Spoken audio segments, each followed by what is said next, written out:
GMC Anantnag की तरफ से यहाँ पर एडवर्टीजमेंट नोटिफिकेशन आई है रिगार्डिंग सर्टन पोस्ट्स। तो इनके बारे में हम बात करेंगे, कौन से बच्चे यहाँ पर अप्लाई कर सकते हैं, कौन से बच्चे अप्लाई नहीं कर सकते हैं।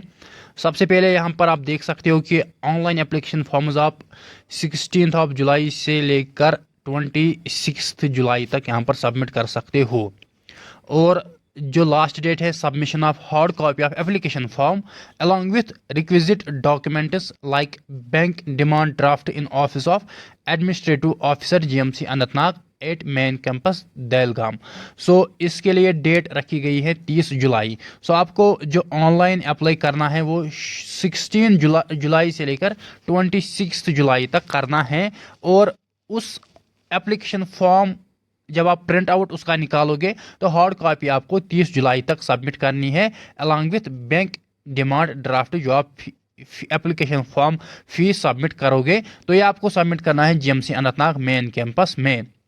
तो जो ये पोस्ट्स हैं ये इंपॉर्टेंट पॉइंट यही है कि ये on the basis of academic arrangement के बेसिस पे है अंडर SO 364। सो मिनिमम यहाँ पर 1 साल के लिए आपको रखा जाएगा और इसको फिर एक्सटेंड भी कर सकते हैं मैक्सिमम 6 ईयर्स के लिए। आपकी परफॉर्मेंस के बेसिस पे अगर आप अच्छा काम करते हो तो आपको यहाँ पर आपकी जो सर्विस है उसको फिर एक्सटेंड कर सकते हैं अप टू 6 ईयर्स। मिनिमम आपको 1 साल देना पड़ेगा। सो एकेडमिक अरेंजमेंट के बेसिस पे है, परमानेंट ये आपकी नौकरी नहीं है, ये टेम्पोररी एक नौकरी है या कॉन्ट्रैक्चुअल आप इसको कह सकते हो।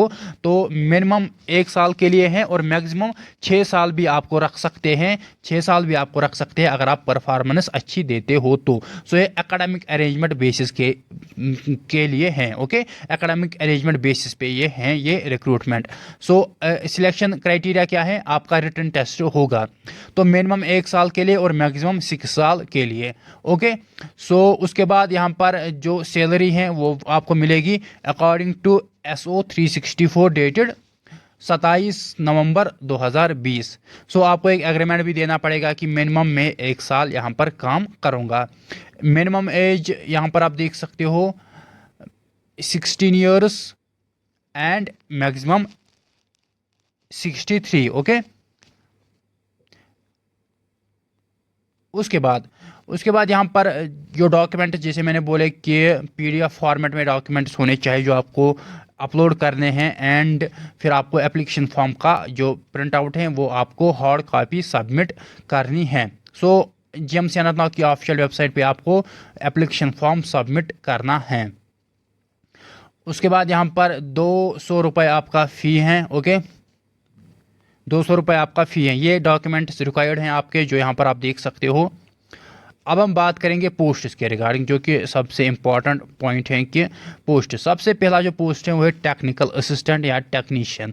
सो टोटल पोस्ट इसमें 10 हैं। फिर आप यहाँ पर कैटेगरी वाइज ब्रेकअप भी देख सकते हो। एलिजिबिलिटी क्वालिफिकेशन क्या होनी चाहिए, 10+2 विथ साइंस। सो 12th अगर आपने साइंस में किया है with 2 year diploma in laboratory assistant, diploma भी होना चाहिए एक तो 10+2 साइंस में एंड फिर डिप्लोमा होना चाहिए लेबॉर्ट्री असिस्टेंट में। या अगर आपकी डिग्री है मेडिकल लेबॉर्ट्री टेक्नोलॉजी में तो आप अप्लाई कर सकते हो। उसके बाद जो दूसरा पोस्ट है वो है थिएटर असिस्टेंट या थिएटर टेक्नीशियन। इसमें भी 10+2 साइंस में अगर आपने किया है diploma in theatre assistant course. उसके बाद nursing paramedical staff technical assistant technician, इसमें एक पोस्ट है 10+2 विथ साइंस होना चाहिए एंड डिप्लोमा होना चाहिए मेडिकल असिस्टेंट कोर्स में। उसके बाद स्पीच थेरापिस्ट, इसमें भी 10+2 साइंस होना चाहिए एंड आपका डिप्लोमा या डिग्री स्पीच थेरेपी में होना चाहिए। फिर आपका मल्टी रिहेबिलिटेशन वर्कर या टेक्नीशियन या थेरापिस्ट, इसमें भी एक पोस्ट है 10+2 विथ साइंस होना चाहिए एंड डिग्री इन रिहेबिलिटेशन। उसके बाद ऑक्यूपेशनल थेरापिस्ट एक पोस्ट है, इसमें 10+2 विथ साइंस होना चाहिए या डिप्लोमा या डिग्री आपकी ऑक्यूपेशनल थेरेपी में होनी चाहिए। उसके बाद स्टाफ नर्स, इसमें एक पोस्ट है 10+2 विथ साइंस विथ GNM या BSc नर्सिंग।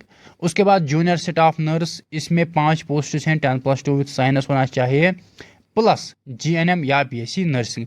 उसके बाद पब्लिक हेल्थ नर्स, इसमें 2 पोस्ट हैं तो इसमें भी यहाँ पर 10+2 विथ साइंस एंड GNM होना चाहिए या BSc नर्सिंग।